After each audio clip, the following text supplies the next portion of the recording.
안녕하세요. 저는 50대 주부입니다. 집안일을 할 때는 꼭 썰밤 채널만 틀어놓을 정도로 애청자인데 기존의 구독자로만 있어서 다른 사람들의 이야기만 듣다가 오늘은 제 시댁 이야기를 좀 해보려고 합니다. 사실 지금까지 어디 가서 털어놓지도 못하고 많이 답답했거든요. 고부 갈등과 같은 흔한 문제였다면 친구들에게도 속 시원하게 털어놨을 텐데 이는 너무 끔찍한 사건이어서 그렇지 않았어요. 아무튼 요즘은 남편의 충격을 받아 정신과 치료까지 받아야 했던 일이 있었답니다. 이 사건에 대해 궁금해하실 것 같아서 이야기를 이야기하려고 합니다. 비록 글솜씨는 부족하지만 최선을 다해 차근차근 풀어보겠습니다. 제 처녀 시절의 친구 소개로 현재의 남편과 결혼했어요. 남편은 영어 문장입니다. 주위에서 다들 시집 잘 갔다고 할 정도로 뭐 하나 빠지는 게 없는 사람이었어요. 가정적이고 아이들과 잘 놀아주는 건 기본이고요. 명문대를 나와서 똑똑하고 대기업에서 일하고 있어 돈도 잘 벌어요. 또한 얼굴도 호감스럽고 키도 크고 너는 정말 복 받은 거야?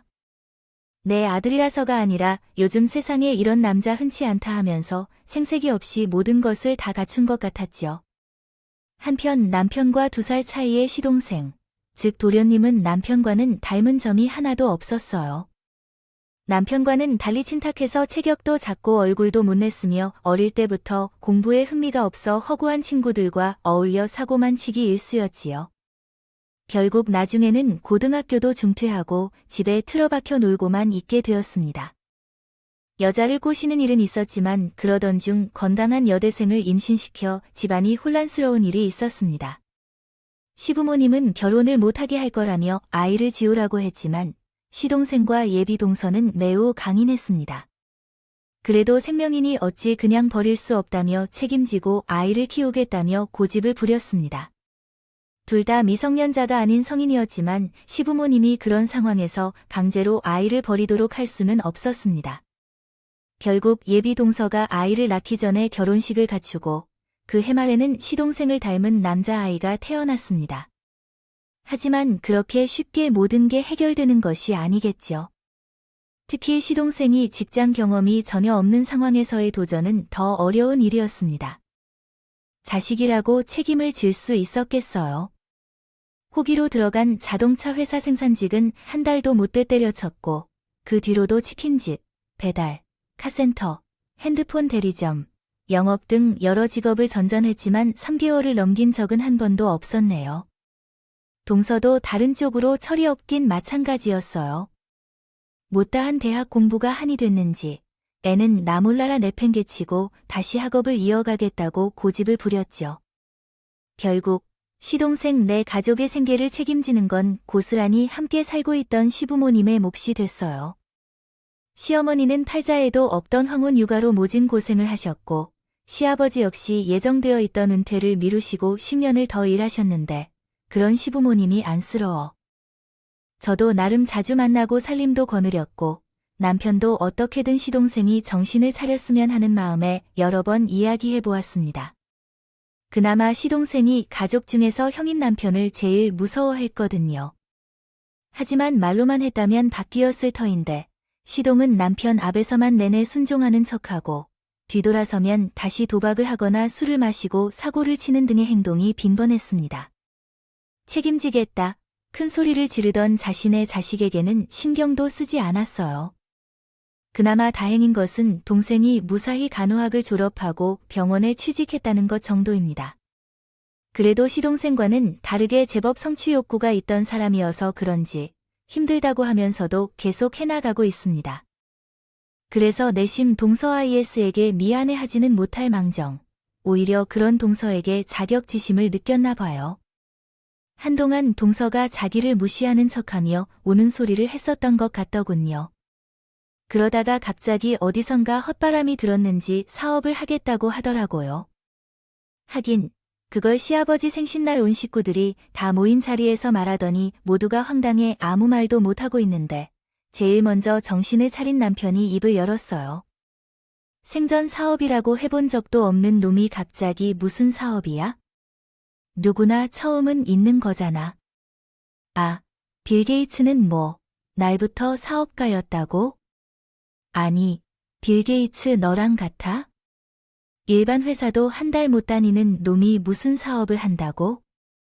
남편의 무시하는 듯한 말에 화가 났겠지만 시동생이 갑자기 언성을 높였어요. 거기서 회사 다니는 얘기가 나왔는데 애초에 난 그런 틀에 바뀐 대한민국 기업 시스템의 환멸을 느낀 사람이라고. 그래서 내가 직접 회사를 차리려는 거야? 아니야. 미국이나 유럽처럼 완전 깨어있는 회사를 만들 거야. 생각해둔 사업 아이템은 있고 당연하지인데 아버지 저 좀 도와주세요. 시동생은 그때까지 잠자고 있던 시아버지에게 고개를 돌렸어요. 그리고 사업 자금을 좀 보태달라고 흡수하기 시작했어요. 제가 언제 아버지한테 이렇게까지 뭐 하고 싶다고 간절하게 부탁해 본 적 있어요? 없잖아요. 제발 저 한 번만 믿고 도와주세요. 사업 자금이 얼마나 필요한지요? 사무실을 내려면 초기 비용이 약 15억 원 정도 드는 것 같아요. 15억 원이 뭐 그렇게 큰 돈이라고 해요. 남의 집게 이름인가요? 그 돈에 비해 무엇이 무리예요? 아버지는 돌아가신 할아버지로부터 땅과 건물 등 여러 가지를 물려받으셨어요. 그동안 일하면서 모은 돈으로 부동산 투자도 하셨고요. 건물 하나만, 작은 산과 건물 하나만 팔아서 주세요. 아, 유산을 미리 고려해야 하면서 살다 보니 시동생은 7살 아이처럼 마구잡이로 돈을 썼어요. 보다 못한 시어머니가 상철이가 뭘 해보고 싶다 나서는 것 처음이잖아요. 우리가 돈이 없는 것도 아니고 이번 한 번만 도와주세요 하며 시아버지에게 말했다. 남편을 설득했어요. 애썼는데 돈을 쓸데없이 낭비하는 행동이라고 말했지만 그래도 계속 반대했고 그때부터 자리를 향한 시동생만이 아니라 동서지사도 공격을 시작했어요. 아버님께서 참으로 엄한 것이라고 생각해요.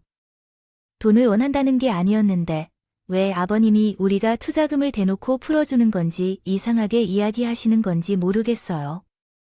실패할지 성공할지는 모르는 부분이라는데 왜 우리가 아버님보다 더 성공하면서 거만해야 한다고 생각하시는 건가요? 질투스러워 하시는 건가요? 재수씨, 님, 지금 그런 말을 하시는 게 맞아요? 술이 조금 과한 게 아닌가요? 갑작스러운 막말까지 쏟아내시는 것도 너무하지 않았나요?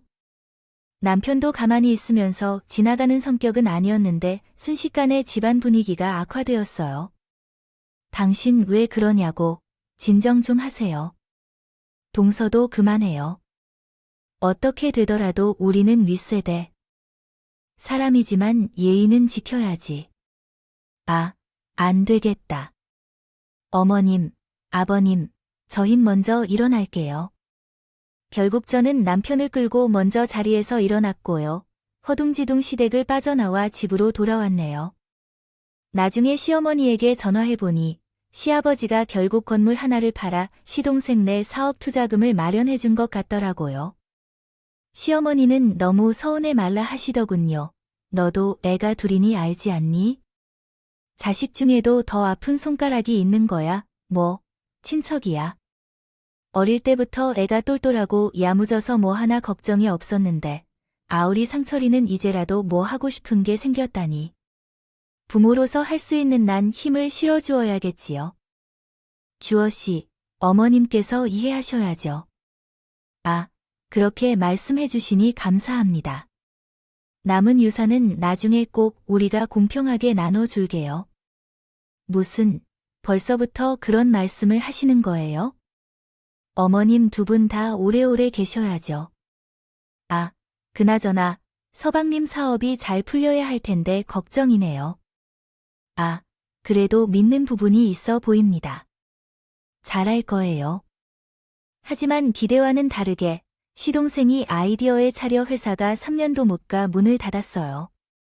처음에는 특허를 받은 수면 베개를 팔았었지만 실적이 좀 저조했던 거죠. 갑자기 요즘은 디지털 시대여서 그것을 하겠다며 업종을 바꾸었더라고요. 자연스럽게 있던 직원들도 다 떠나갔고요. 시동생 혼자 마케팅하고 고객을 관리해야 했어요. 구하겠다며 이리 뛰고 저리 뛰었지만 원래 그런 일도 처음에는 다 연린 것이 있어야 일이 들어오잖아요.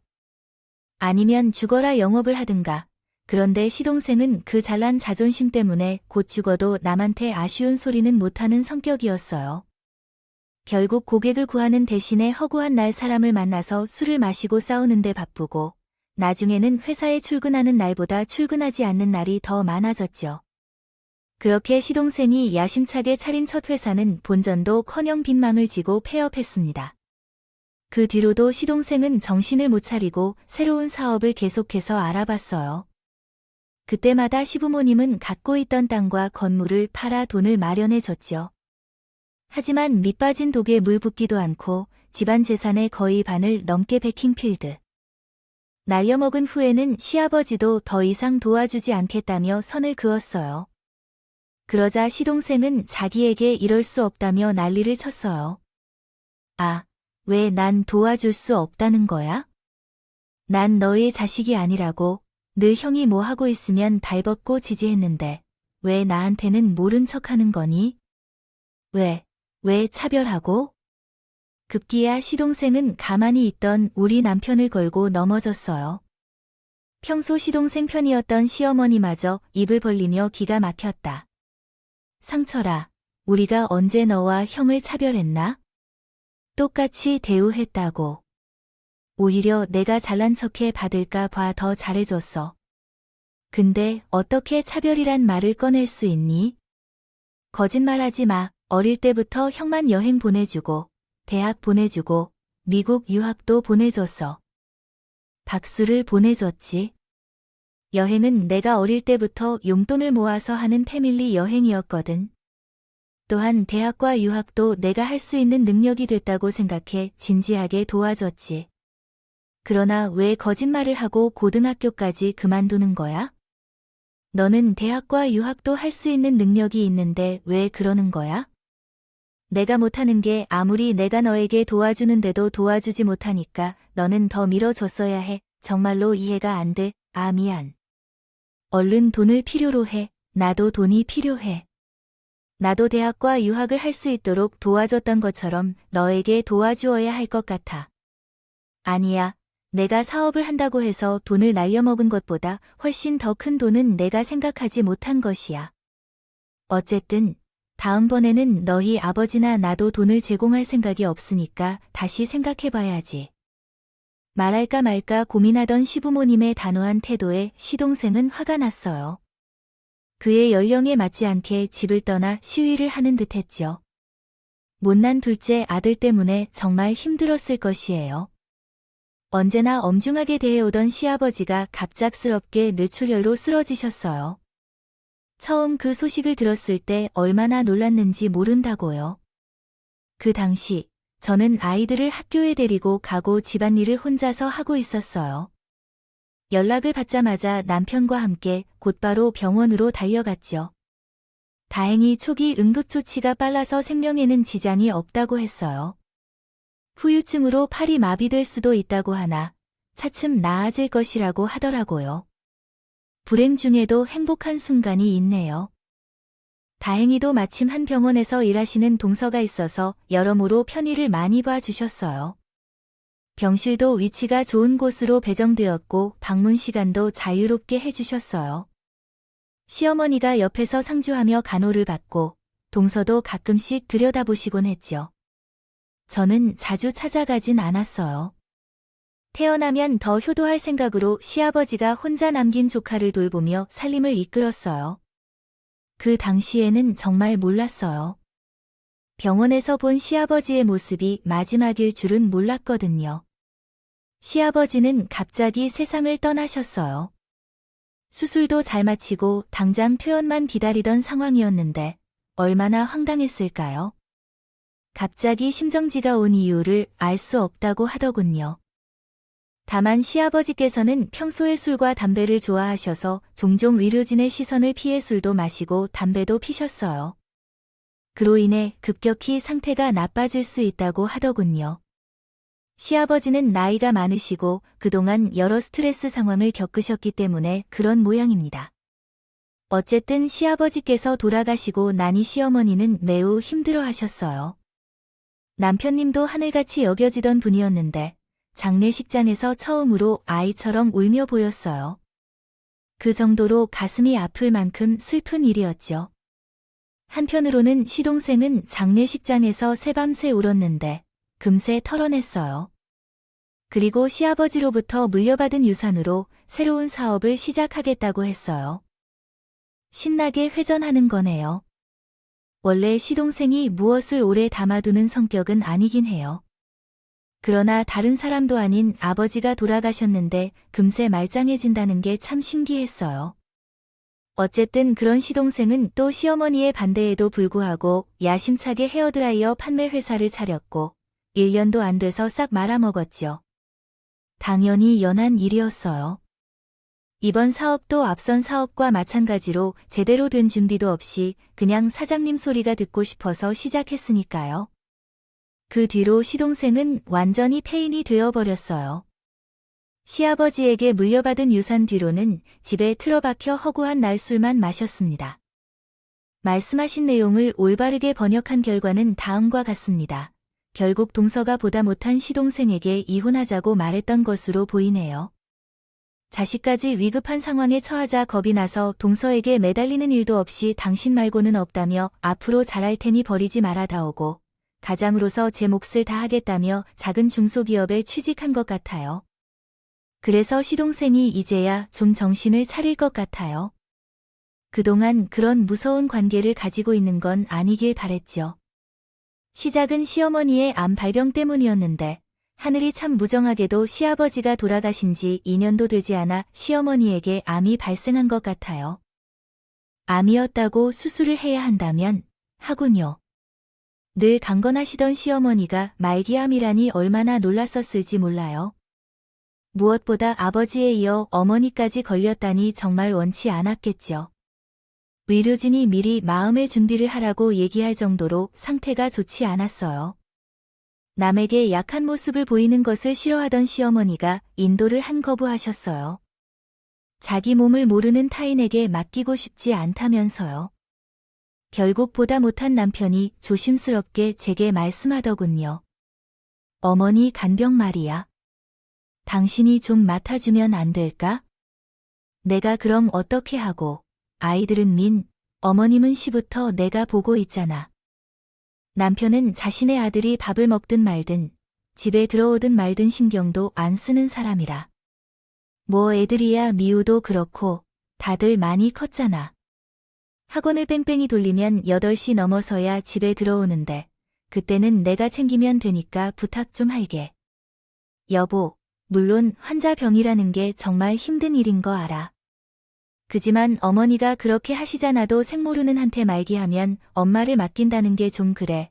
남편이 그렇게까지 간절하게 제게 무언가를 부탁하는 건 처음이었어요. 늘 제 의견을 존중하고 한 발 양보하는 사람이었으니까요. 자연스레 제 마음도 약해지더라도 있었어요. 당장 병든 자기 부모도 모시고 싶지 않아 하는 자식들. 진인데요. 하지만 남편이 울어서 퉁퉁 부은 눈으로 힘겹게 말을 꺼내는데 거기다 대고 차마 싫다고 할 수가 없더군요. 그 어떤 고난과 힘듦도 함께 헤쳐나가야 진정한 부부가 되겠어요. 그래서 남편의 손을 꼭 잡고 차분하게 입을 열었네요. 알겠어. 그럼 어머님 간병은 내가 도맡아서 할게. 그게 뭐라고 심각하게 얘기 꺼내. 우리가 남도 아니고 어머님은 당연히 내 친정 엄마나 마찬가지인데. 미안해 여보. 안 그래도 늘 민우가 이제 자기 자식처럼 챙기느라 당신 고생 많이 하는데 됐어. 미안하다는 말은 하지 마. 반대 상황이었으면 당신도 아마 똑같이 했을 거야. 고마워. 정말. 남편이 제 앞에서 다시 아이처럼 엉엉 울었을 때 정말 고맙습니다. 저는 나이가 들면서 남성 호르몬이 줄어든다는데 그 이유가 아버지가 그랬던 것을 보여줄지도 모른다는 불안감 때문인지 궁금했습니다. 그런데 그때 남편이 유독 많이 울었다면 나도 그런 남편을 위해 단단해져야겠다는 결심을 했어요. 며칠 후 시어머니가 병원에 가야 했던 날짜에 제가 함께 가도록 했는데 병원에서 일하시는 친척의 도움으로 유명한 이인 선작 씨를 보여주게 되었습니다. 침대 옆간이 침대에서 지내면서 하루 종일 시어머니를 켜안고 있었어요. 시어머니는 여전히 외할머니보다는 저를 더 편하게 대해 주셨어요. 처음에는 서툴러 하셨지만, 그러나 저와 함께 처음부터 끝까지 함께 계신 것으로. 혼자 하려 하셨지만 차츰차츰 저에게 의지하시는 병동에서 일하는 동서도 간간히 병이 발생해 상태를 살펴보면서 경각을 두고 도왔습니다. 사실 병원에서는 시어머니가 언제든 돌아가실 것 같은 상태였다고 했어요. 실제로 시어머니는 독한 항암 치료를 받으며 많이 고통받았죠.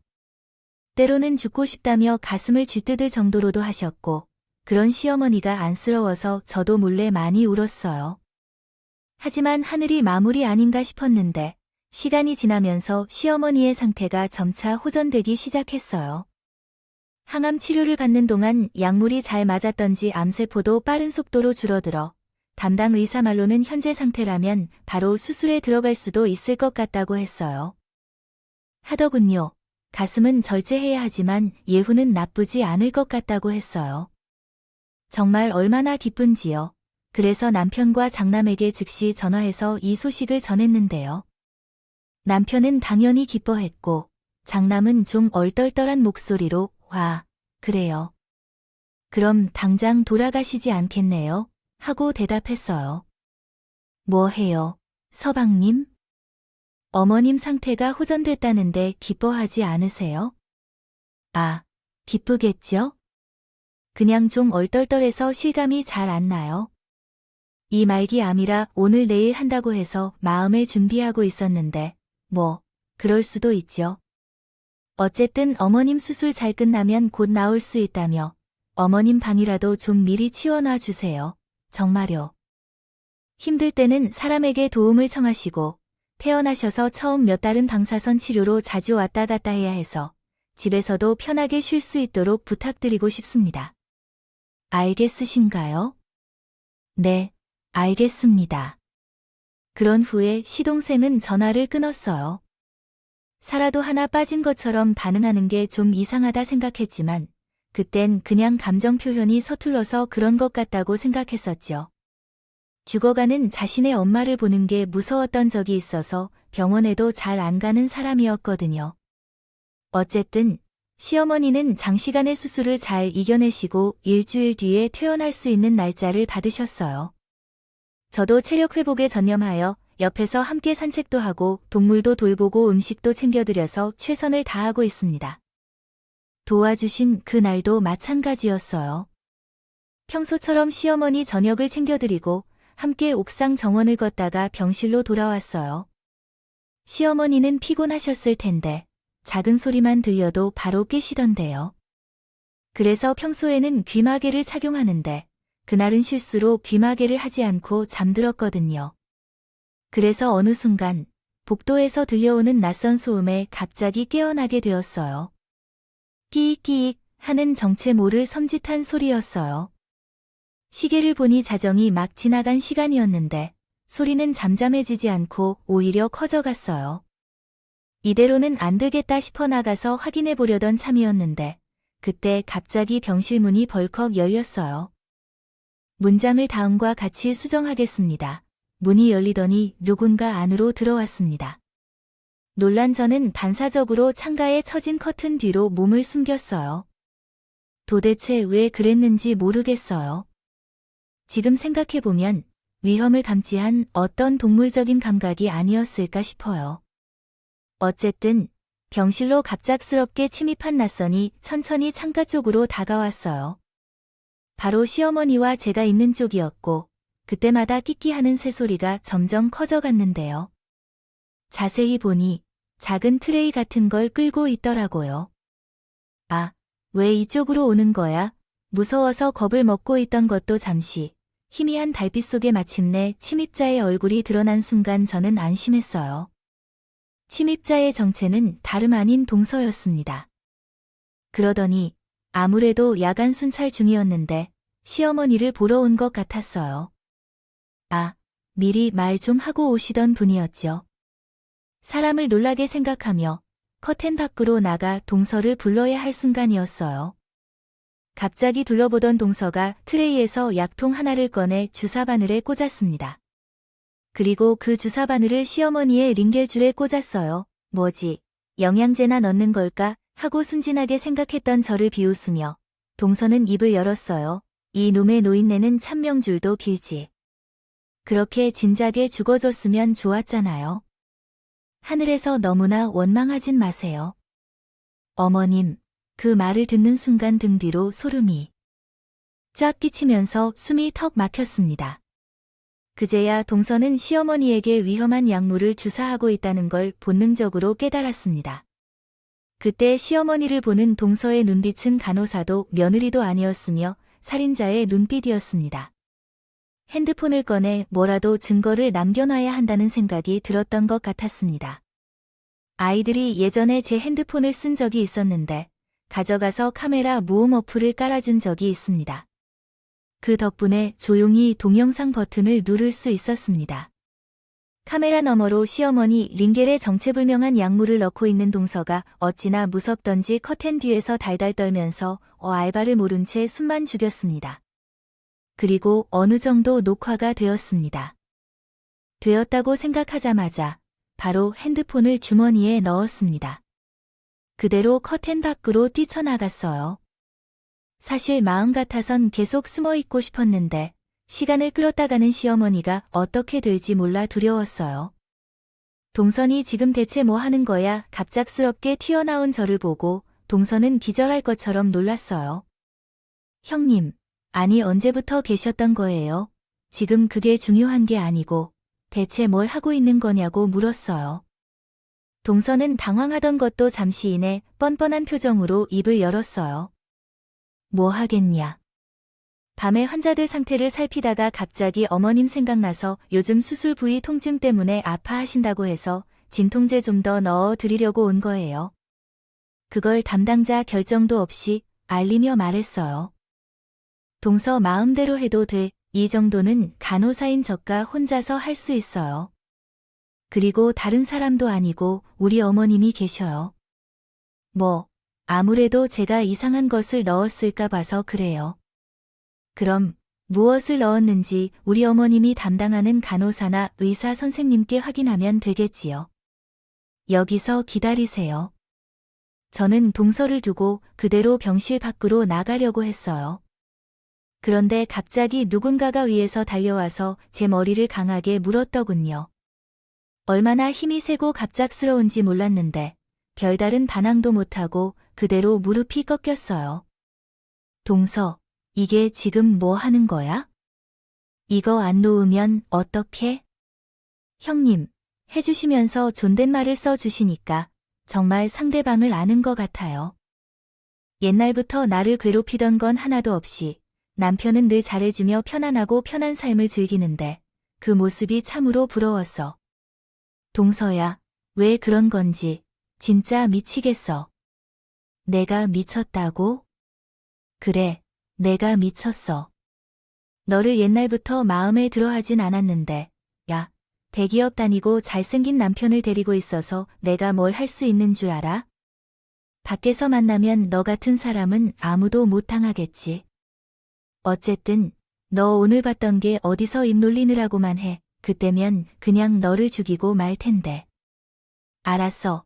역시 그냥 진통제가 아니구나. 맞아.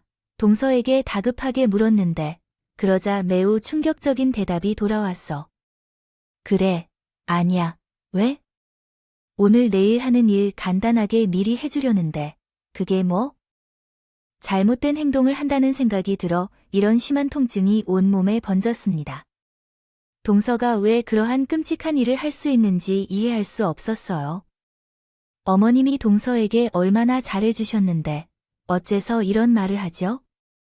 이건 범죄고 살인이라고도 할 수 있는데요. 세상에 어떤 며느리가 자신의 시어머니를 죽일 수 있을까요? 어머님이 동서에게 얼마나 잘해주셨던데 진작에 가진 돈도 다 내줬으면 좋았을 텐데요. 늙은이가 욕심만 부리지 않았고 그 재산을 다 가져갈 생각도 없었으니요. 그 순간 남편이 사업이 망해 회사를 닫고 다른 사업을 하고 싶어 한다고 말했던 것이 떠올랐어요. 그래서 시어머니에게 다시 손을 댔습니다.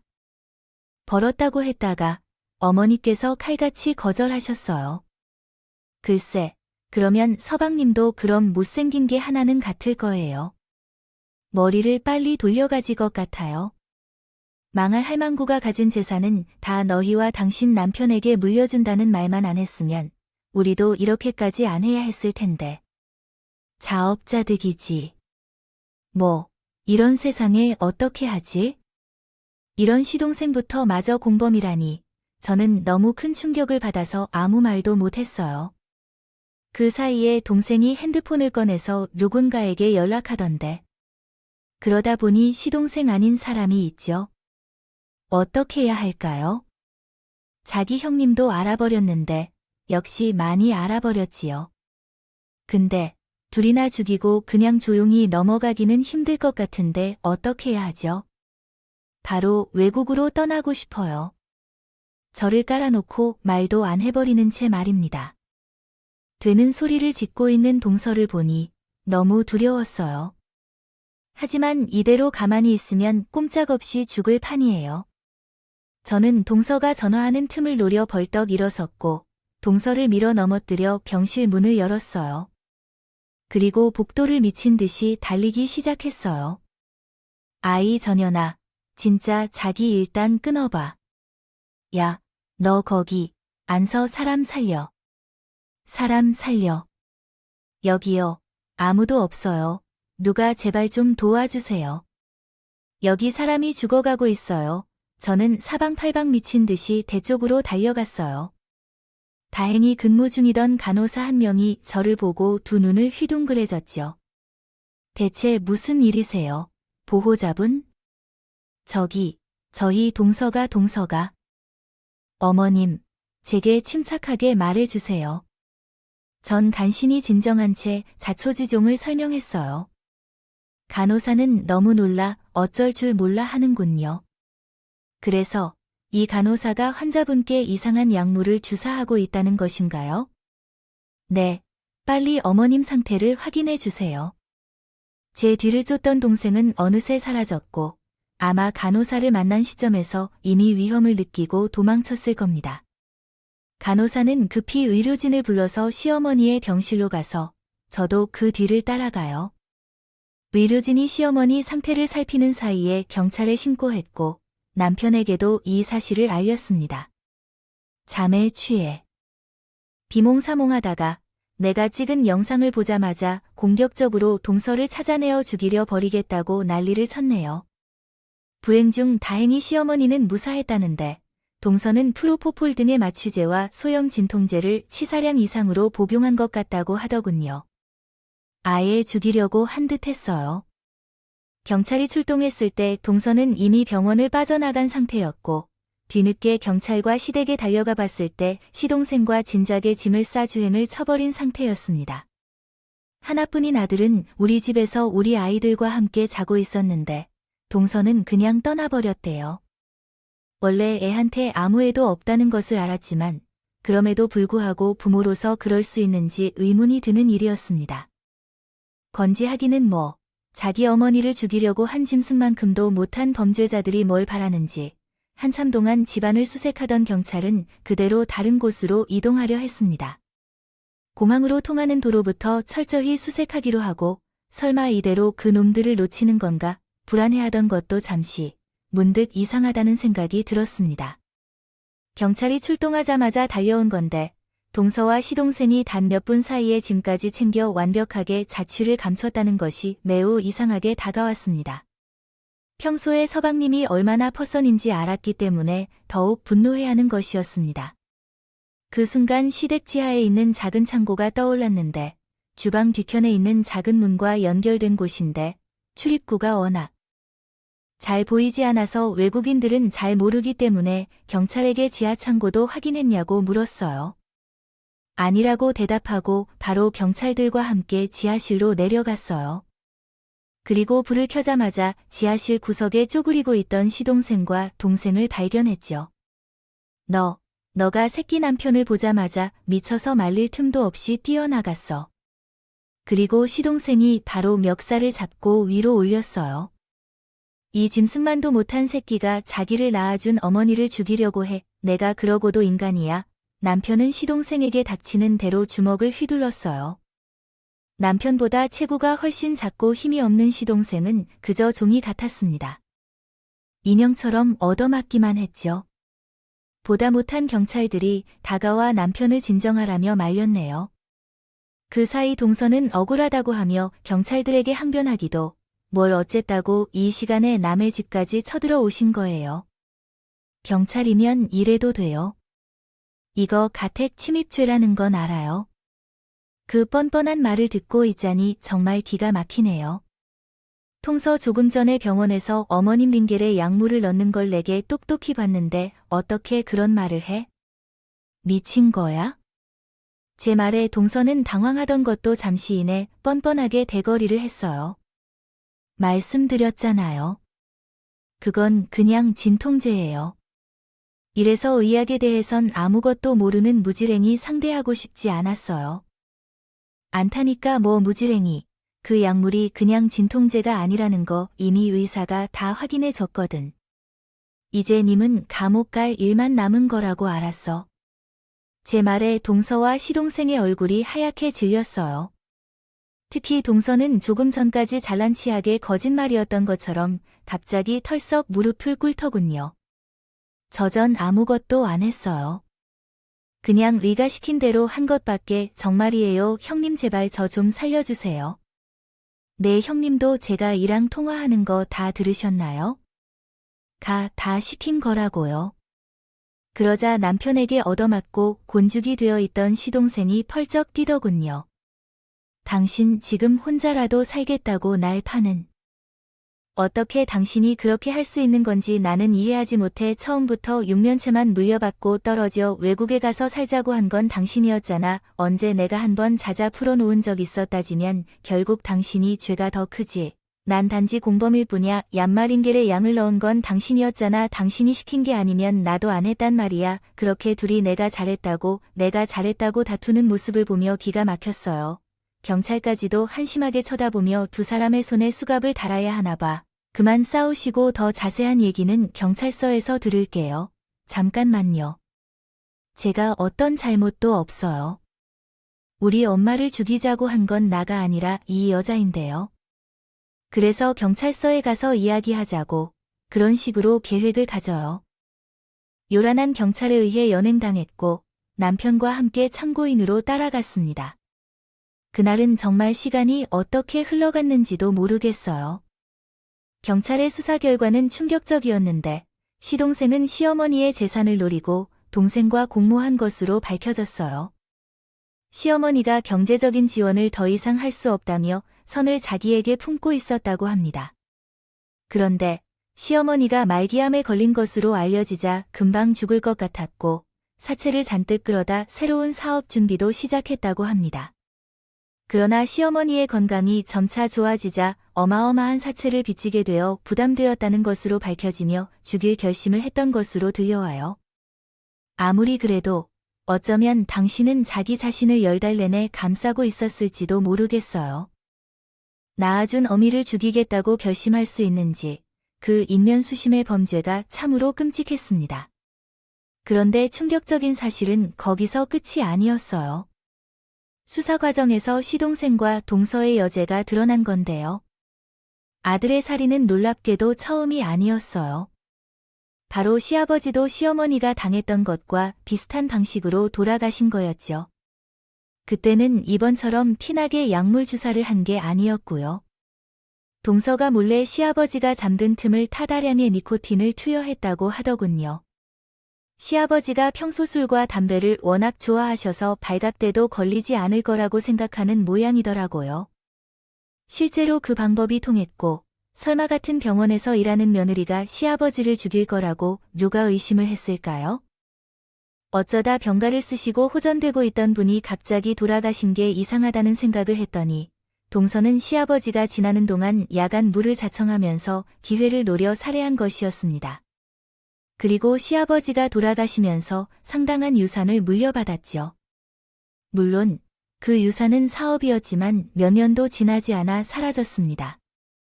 그때라도 얼마 남지 않은 시어머니의 재산마저 탐내다니 참으로 돈이란 무엇인지, 인간이란 무엇인지 너무나 혐오스럽게 느껴집니다. 더군다나 짐승보다 못한 두 남자의 반성은 전혀 없이 저희 부부와 시어머니에게 선처를 호소했습니다.